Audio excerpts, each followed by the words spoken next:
এইটো হৈছে ৰমজান মাহৰ ঈদ উল ফিতৰ দিন। এই ৰমজান মাহত আমাৰ সৰুৰ পৰা ডাঙৰলৈ সকলোৱে ৰোজাটো পালন কৰে। ৰাতি 3 বজাত আহাৰ খাই আৰু সন্ধিয়া 5 বজাত এই ৰোজাটো ইফতাৰী কৰে।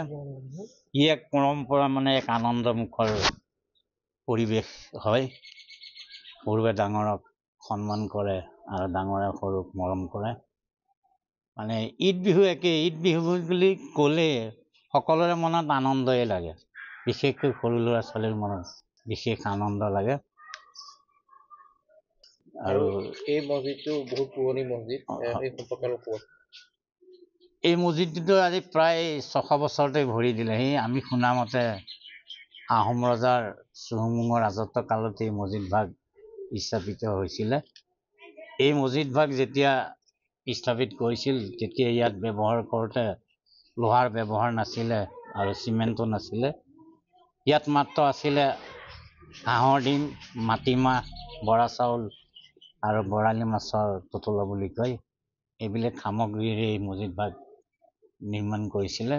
ইটা ব্যৱহাৰ হৈছে, কিন্তু ইয়াত চিমেণ্ট ব্যৱহাৰ হোৱা নাছিলে। শলাবিলাক কি হৈছিলে? এই শলাবিলাক আছিলে আপোনাৰ বাঁহৰো আছে আৰু তুলসী গছৰ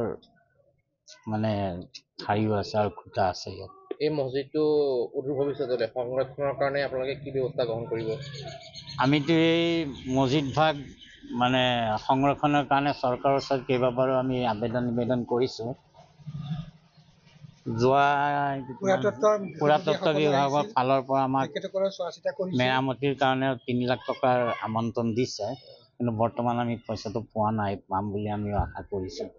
তেনেকৈ আমি চৰকাৰৰ থ্ৰুদি হওক, আমাৰ ৰাইজৰ ফালৰ পৰা হ'লেও আমি ইয়াক সংৰক্ষণ কৰি ৰাখিম বুলি মনতে আশা ৰাখিছোঁ। ধৰ্মীয় যদি আমি চাবলৈ যাওঁ, আমাৰ ধৰ্মীয় মন্দিৰ বা নামঘৰৰ লগত আমাৰ সেই ঢেকীয়া গছৰ কলচী আছে। সেইটো আমাৰ যদি ক'বলৈ যাম, নামঘৰৰ লগত আমাৰ সেইটো পৰম্পৰা তেতিয়াৰ পৰাই ঐতিহ্যটো ভাল ৰাখি আহি আছে। আৰু এতিয়া এই আমাৰ সম্পাদক মহোদয়ে কৈ গৈছে, তেতিয়া সেইটো সময়ত চিমেণ্টৰ ব্যৱস্থা নাছিল। তেতিয়া আছিল বৰা চাউল, হাঁহ, মাটিমাহ এই সামগ্ৰীৰে সংমিশ্ৰণ বনাই পেলাই তেতিয়া নিৰ্মাণ কৰা হৈছিল। আৰু লগতে তেতিয়া ৰ'দৰ ব্যৱহাৰ ইয়াত এতিয়াও নাই। তেতিয়া বাঁহৰ শলা আৰু বুঢ়া তামোলৰ শলাৰ দৰে ব্যৱহাৰ কৰি সেইবিলাকেই ব্যৱহাৰ কৰা হৈছিল। আৰু আমি কেইবাবাৰো আমাৰ পুৰাতত্ব বিভাগৰ বিষয়ববীয়াসকল আহিছিল। বিভাগীয় আমাৰ বৰ্তমান বিধায়ক তথা মন্ত্ৰী মহোদয়ক আবেদনো কৰা হৈছিল। সেইফালৰ পৰা চোৱা চিতা কৰি থকা হৈছে। আৰু এতিয়া আমাৰ সম্পাদক মহোদয়ে কৈছে 3 লাখ টকাৰ এটা অহাৰ কথা কৈছে। অসম দৰ্শন আঁচনিত আমাৰ মছজিদটো অন্তৰ্ভুক্ত কৰা হৈছে। সেয়ে আপোনালোকৰ তৰফৰ পৰা আমি চৰকাৰক অভিনন্দন জ্ঞাপন কৰিছোঁ, যিহেতু আমাৰ মছজিদটো পুৰণা মছজিদৰ চৰকাৰী হিচাপে স্বীকৃতি পালে। এইটো অসমীয়া সংস্কৃতিৰ লগত সংগতি আছে। আৰু এইটো ভাস্কৰ্যৰ সেইটো সময়ত মন্দিৰ যদি আমি চাওঁ, নামঘৰ চাওঁ, তেতিয়া সেই মুহূৰ্তৰ নামঘৰবিলাকত এই ঢেকীয়া ফুলৰ সংগতিটো আছিল।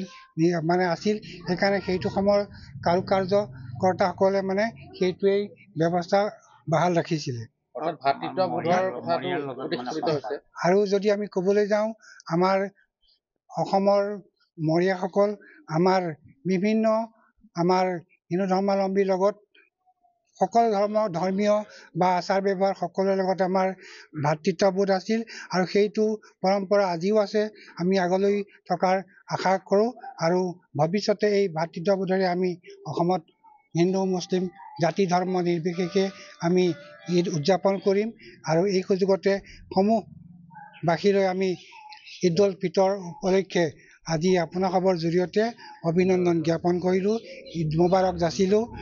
আগন্তুক বিহু উপলক্ষে সকলোলৈকে অভিনন্দন জ্ঞাপন কৰিলোঁ, শুভেচ্ছা যাচিলোঁ। কথা এটা সুধিছে যে অসমীয়া ইছলাম ধৰ্মীয় লোকসকলে য'তে যায় সেই ঠাইৰ পৰম্পৰা সংস্কৃতি গ্ৰহণ কৰে। সেইটো সত্য হয়।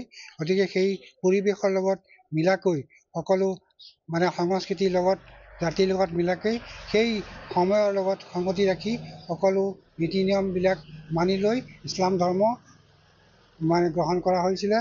আৰু সকলো ধৰ্মৰ লগত আমাৰ ইছলাম ধৰ্মত এটা কথা আছে, ইছলাম শব্দৰ অৰ্থ হৈছে শান্তি।